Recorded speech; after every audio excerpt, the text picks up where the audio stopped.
Okay, we're on. Okay. Wow. Wow, that's pretty that's pretty random. But anyways, did you log on that way? I did, and I made a mistake the first time. I put a capital I for Israel. It said invalid. I went back and did the lowercase I, and it let me Okay. in. Okay, well, we're on live right now, so Okay. might as well okay, very good. Anyways, good evening everyone. I'm excuse me, I'm Meir Weinstein with Never Again Live, joined with Meir Jolowitz from Arizona. I'm in Toronto, he's in Arizona, and we're going to be speaking about important issues. The issue right now, well, there's a lot going on right now. So much we're going to talk about in this short segment. But Meir, when the Trump administration went into Venezuela and took Maduro, how does this affect Israel? That's what we have to think. And you know, there's a domino effect. It seems that's what's going on. Is that the cartel? They're all heavily anti-Israel. There's a lot of information coming out about how much involvement Hezbollah had in Venezuela, a base there, and money going out to them. Walk us through this, Meir. Okay. There are two answers. They're two opposite sides of a coin, but they both make sense. What Trump did in Venezuela was driven by a principle which he has explained time and again, his State Department and his spokespeople. And what they said was that it was necessitated by the fact that Venezuela was a threat to the United States. Right. It was a threat to the United States, to the Monroe Doctrine, which goes back to 1823. And that was that the United States was to have no possibility of some kind of enemy confrontation in this hemisphere. If one supports a strong and secure America, what Donald Trump did in Venezuela was much needed. And the justification that was given was, and it's interesting because I jotted a bunch of notes, they all said the same thing.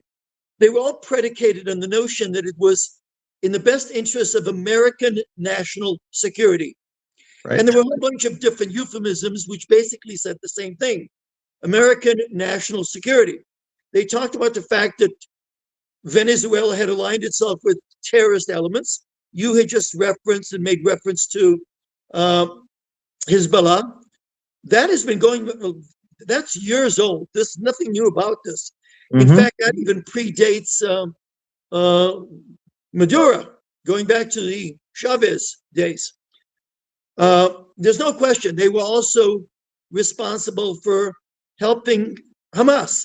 And the mechanisms by which they were helping Hezbollah is for a different discussion. Apparently up to 10,000 passports which were issued, which would allow certain Arab and Muslim terrorists to operate as if they were in fact Venezuelan citizens. But let me get away from that for a second. The reasons that the United States gave for doing what they did are completely valid. If one is a pro-Israel advocate, supporter, sympathizer, then what Trump did in Venezuela was wonderful, because it took out an ally of some of the worst elements that have confronted Israel. Right. I mentioned that there was a second side to the coin. That flip side of the coin is the type of thing that makes you scratch your head. If in fact we buy, and I do, that the actions by the United States were predicated on American national interest, that it was in the best interest. I'm looking at some of the things that were said, the best interest of America, because they collaborated with terrorists and all. If in fact that's true, then it sort of baffles the mind why Donald Trump has been so stern in lecturing Israel when it comes to Gaza. Every explanation that the United States gave as to why they needed to do what they did as a preventive or preemptive measure in Venezuela is legitimate. But why would that same argument, not be legitimate for Israel? Talking about Gaza on its borders and Gaza post-October 7th. Why would Israel not be able to employ exactly the same language and say, in the best interest of Israeli national security, in the best interest of targeting those people who support terrorists, and using exactly the same language that America used to justify its actions in Venezuela, the Trump needs to understand that when Israel targets, as they did, for example, the leader of Hamas, you're talking about Khalil al-Khaya, that the Americans have no right to tell them you need to slow down, you need to stop, that this is a stick in the spokes of the peace that we plan. Trump announced just this morning that in the next couple of days he's going to activate this board of peace, and the board of peace includes bringing in a number of nations which would help govern Gaza, and Israel would somehow be asked to sort of step out.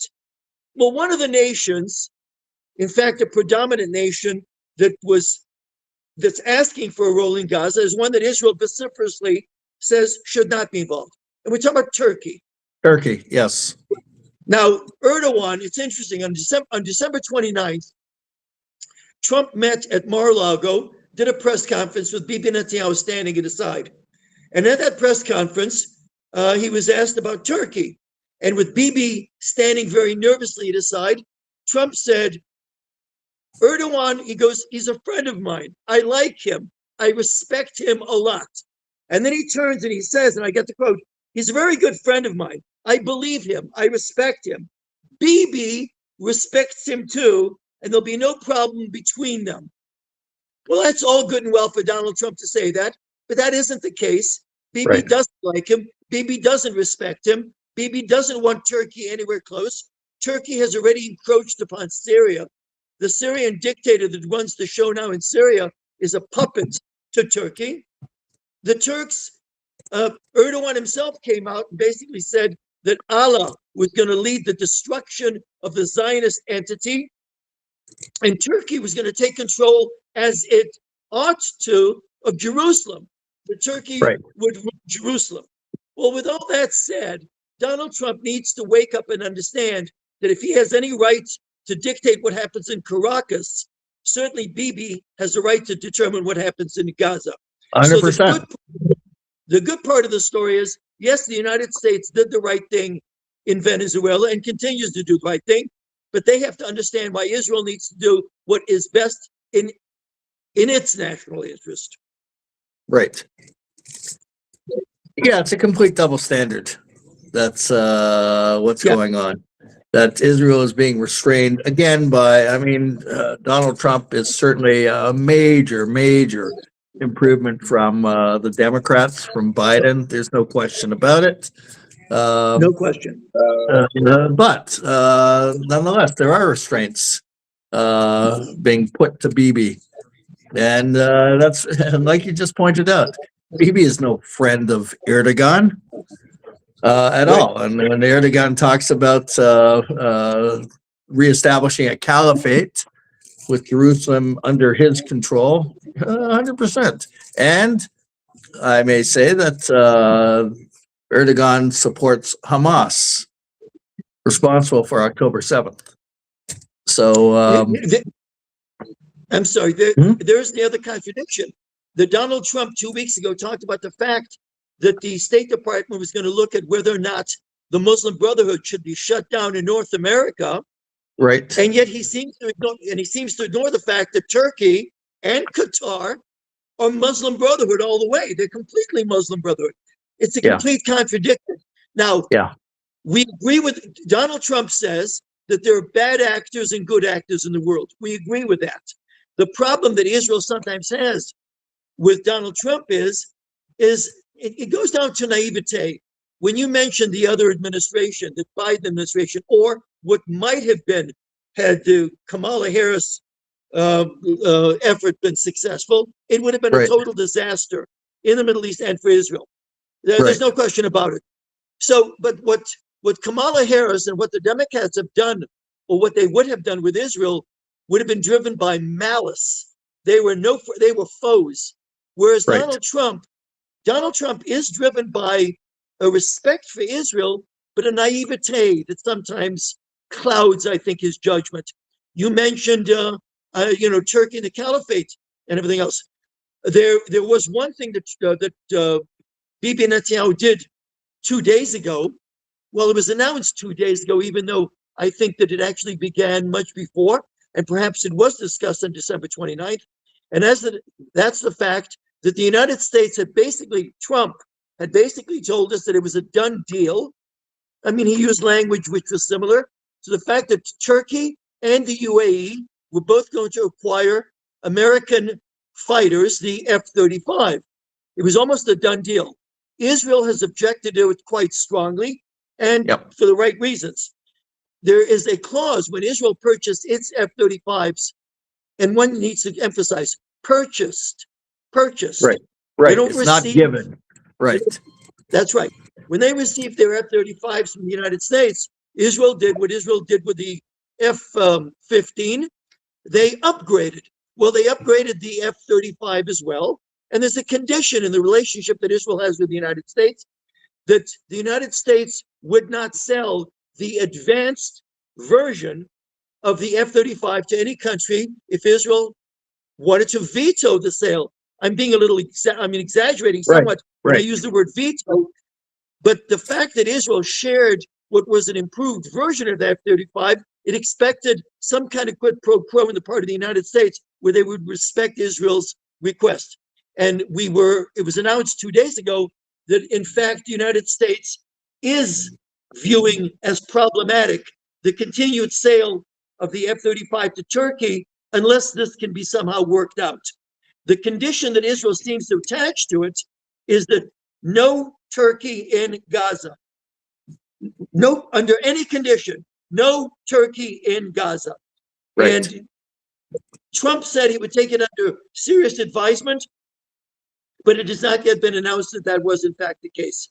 So on the one hand, going back to Venezuela, Israel can actually use that and say, Donald, we love you, but when you feel that the United States is threatened from many, many, many miles away, we feel an even stronger threat immediately across the border.